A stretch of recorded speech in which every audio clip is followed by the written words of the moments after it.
तो हेलो बच्चों, last lecture में हम लोगों ने moment of inertia of rotating rigid body, kinetic energy of rotating rigid body and torque acting on a rotating rigid body, ये तीनों डेरिवेशन किए थे। उनके अच्छे खासे तरीके से ये तीनों डेरिवेशन हम लोगों ने किए थे। तीनों डेरिवेशन इम्पोर्टेंट है क्योंकि इन चारों में से कोई एक ना एक तो आएगा, आने की प्रोबेबिलिटी बहुत ज़्यादा बनती है एग्ज़ाम में। तो अगर वो तीन डेरिवेशन देखे नहीं है तो वो तीन डेरिवेशन देख लेना। अभी आज हम लोग करने वाले angular momentum of a rotating rigid body. तो ये सेम डायग्राम है पिछले तीन जैसा ही। अभी मुझे क्या निकालना है, ये बॉडी के ऊपर कितना मोमेंटम लग रहा है वो निकालना है। क्या निकालना है मुझे, इस बॉडी के ऊपर कितना मोमेंटम लग रहा है वो निकालना है मुझे। याद रखना, मोमेंटम को हम लोग पी से डिनोट करते हैं और उसका फॉर्मूला होता है मास इनटू वेलोसिटी। तो ये जो पूरा बॉडी है ना, इसको मैं एम मास बोलता हूँ। तो इसके ऊपर कितना मोमेंटम लग रहा है मुझे वो निकालना है। और मैं वही सेम कंसिडर करता हूँ कि इसके अंदर n नंबर्स ऑफ पार्टिकल्स हैं। जैसे m1 है, अगर पूरे बॉडी के ऊपर मोमेंट लग रहा है तो उसके अंदर के पार्टिकल्स के ऊपर भी मोमेंट लगेगा। तो जो m1 है उसके ऊपर मोमेंट लग रहा है p1, m2 के ऊपर p2, m3 के ऊपर p3 और mn के ऊपर pn। ये सेम। फिर गिवन देखो, consider rigid body of mass m is rotating about an axis passing through O. Let m1, m2, m3 up to mn be the masses of particle which are at distance r1, r2, r3 up to rn. Let p1, p2, p3 up to pn be the linear momentum of respective particles. Okay. भी same मुझे total body का moment of inertia निकालना है। तो मैं क्या करूँगा, m1 का निकालूंगा, m2 का निकालूंगा, m3 का निकालूंगा, अप टू mn तक निकालूंगा और सबको ऐड कर दूंगा तो मुझे m मिल जाएगा टोटल बॉडी का। तो मैं पहले मोमेंट ऑफ इनर्शिया निकालता हूँ m1 का, angular moment of particle m1। तो एंगुलर मोमेंटम का फॉर्मूला होता है L is equal to R into P. ये एंगुलर मोमेंटम का फॉर्मूला होता है L is equal to R into P. Simple है, ज़्यादा डिफिकल्ट नहीं है।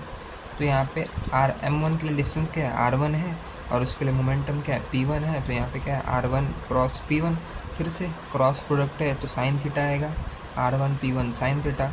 Theta is equal to 90। देखो ना, r1 और p1 के बीच में एंगल कितना है, 90 है ना। देखो यहाँ पे 90 है, तो थीटा 90 साइन 91। और मेरा याद रखना p फिर से मोमेंटम है ना, लीनियर मोमेंटम, उसका फॉर्मूला होता है मास इनटू वेलोसिटी। L होता है एंगुलर मोमेंटम, p होता है लीनियर मोमेंटम। तो लीनियर मोमेंटम का फॉर्मूला होता है मास इनटू वेलोसिटी। यहाँ पे आएगा m1 v1 और मेरा v क्या होता है r इंटू ओमेगा। ये रिलेशन हम लोगों ने चेक किया है बहुत बार। तो v is equal to r omega मैं पुट करता हूँ। r1 p1 की जगह m1 v1 और v1 की जगह r1 इंटू ओमेगा। तो ये क्या हुआ, r1 स्क्वायर और ये m1 r1 square omega, right. Same L1 के लिए आया, सेम उसके लिए L2 के लिए m2 r2 square omega, L3 के लिए m3 r3 square omega, up to कहाँ तक जा रहा है, Ln तक, तो mn rn स्क्वायर ओमेगा। मैं क्या करता हूँ, टोटल एंगुलर मोमेंटम के लिए ऐड करता हूँ सबको, L1 plus L2 plus L3 up to Ln। क्या हुआ, m1 r1 square omega, m2 r2 square omega, m3 r3 square omega, up to mn rn square omega. Omega common है, omega common लिया। इससे हम ये टर्म देखा है ना, m1 r1 square plus m2 r2 square plus m3 r3 square. इसे मैं summation i is equal to 1 से लेके n mi स्क्वायर लिख सकता हूँ ना। और mi स्क्वायर क्या होता है, मोमेंट ऑफ इनर्शिया ना, i। तो L इज इक्वल टू क्या है मुझे, i ओमेगा।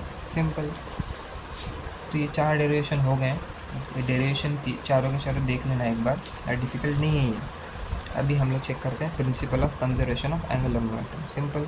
इसका स्टेटमेंट क्या है, it states that total angular momentum of a rotating rigid body is always conserve if resultant external torque acting on body is zero. मैंने क्या बोला है कि जो टोटल एंगुलर मोमेंटम है वो बॉडी का कंजर्व रहेगा। कब कंजर्व रहेगा, जब रिजल्टेंट एक्सटर्नल टॉर्क उसके ऊपर ज़ीरो लगेगा तब। फिर तो एंगुलर मोमेंटम का फॉर्मूला होता है L is equal to I into omega. तो अगर इसके ऊपर रिजल्टेंट टॉर्क ज़ीरो लग रहा है तो जो मेरा पहले का मोमेंटम था I1, moment of inertia I1 omega 1, वो इक्वल्स होगा I2 ओमेगा 2। ये मुझे प्रूव करना है। हाँ, ये मुझे प्रूव करना है। L is equal to I omega constant है करके ये मुझे प्रूव करना है। तो प्रूव करें। एंगुलर मोमेंटम का formula L is equal to R into P. Simple. मैं क्या करता हूँ, ये जो इक्वेशन है ना, इसे डिफरेंशिएट करता हूँ both side with respect to time से। तो ये क्या हुआ, dl/dt। ये यहाँ पे तुम्हारा प्रोडक्ट लगेगा, प्रोडक्ट रूल होता है ना, u into V. u into V rule क्या होता है, u into derivative of v plus v into derivative of u ना। प्रोडक्ट लगेगा यहाँ पे। तो ये क्या हुआ, u into derivative of v plus v into derivative of u, तो ये r इंटू एफ। तो यहाँ पे देखो ये p क्या है, मोमेंटम है ना, यहाँ पे ध्यान, मैंने एक्सप्लेनेशन दिया है dp बाई dt, p क्या है, मोमेंटम, लीनियर मोमेंटम, उसका फॉर्मूला मास इंटू वेलोसिटी। अभी तुम लोग डायग्राम देखोगे, वो जो पीछे वाला डायग्राम था उसमें जो मास था वो कभी चेंज होगा क्या, नहीं, मतलब मास कांस्टेंट है ना, मास कभी चेंज होगा ही नहीं। तो जो भी चीज़ कांस्टेंट होती है उसे हम लोग डिफरेंशिएशन के बाहर लेते हैं ना, तो मैंने मास को बाहर लिया, तो क्या हुआ ये D V by D T. Velocity upon time क्या होता है, एसेलरेशन, मास इंटू एसेलरेशन क्या होता है, फोर्स होता है ना। तो मैं D P by D T की जगह फोर्स लिख सकता हूँ ना, लिख सकता हूँ D P by D T की जगह फोर्स। देखो D by D T mass into velocity, P का फॉर्मूला, मास कांस्टेंट है, डिफरेंशिएशन के बाहर गया, तो D V by D T velocity upon time, acceleration, force equals to mass into acceleration. ये होता है D R by D T, क्या होता है, डिस्टेंस अपॉन टाइम, वेलोसिटी होता है। ओके, ये भी सिंपल है। तो मैं D P by D T की जगह फोर्स लिखा, P into D R by D T की जगह वी लिखा, आर इंटू एफ। मैंने अभी बोला कि जो पी होता है वो मास इंटू वेलोसिटी होता है, तो मैं पी की जगह पे मास इंटू वेलोसिटी लिखा। अभी यहाँ पे वी क्रॉस वी आया, वी क्रॉस प्रोडक्ट में 3 टर्म्स होते हैं कि अगर आई क्रॉस आई आया तो आंसर 0 आएगा, जे क्रॉस जे आएगा तो आंसर 0, के क्रॉस के तो आंसर 0।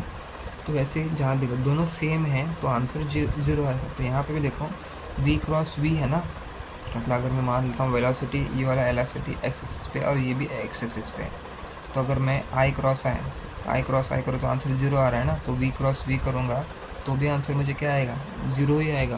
तो ये पूरा टर्म क्या हो गया, 0 हो गया। तो और ये r इंटू एफ क्या होता है, टाउ होता है, लास्ट लेक्चर में देखा है, ये लास्ट वीडियो में देखा है। r इंटू एफ क्या होता है, देखो यहाँ पे r इंटू एफ क्या होता है, टाउ होता है ना। तो ये टाउ आया, D L by D T equals to tau. मैं क्या अज्यूम करता हूँ, रिजल्टेंट टॉर्क जो एक्ट हो रहा है बॉडी पे वो क्या है, 0 है। हाँ, तो D L by D T equals to 0। अभी ये बोलो मुझे कि किसका डेरिवेटिव 0 होता है। अगर मैं पूछूँ एक्स रेस टू एन का डेरिवेटिव क्या होता है, तो तुम लोग बोलोगे N X raise to N minus 1। तो किस, मैं अगर पूछूँ कि किसका डेरिवेटिव 0 होता है, तो तुम लोग बोलोगे कॉन्स्टेंट का ना। तो D L by D T equal to 0 होगा कब, जब मेरा जो एल है वो क्या होगा, कॉन्स्टेंट ना। अब मुझे यही प्रूव करना था ना, देखो यहाँ पे मुझे यही प्रूव करना था।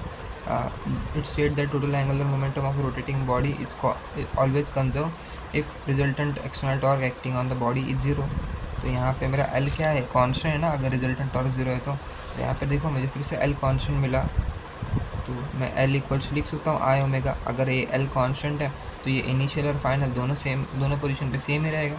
तो मैं I one omega 1 equals to I two omega 2 लिख सकता हूँ। ये न्यूमेरिकल के लिए बहुत इंपॉर्टेंट है फार्मूला, ये चेक कर लें। प्रूफ बहुत आसान था, ज़्यादा डिफ़िकल्ट नहीं था। इसका एग्जाम्पल अगर बहुत सारे हैं तुम्हारी बुक में, एग्जाम्पल देख लेना आप।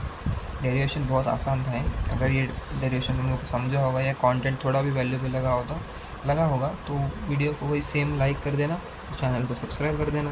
Thank you.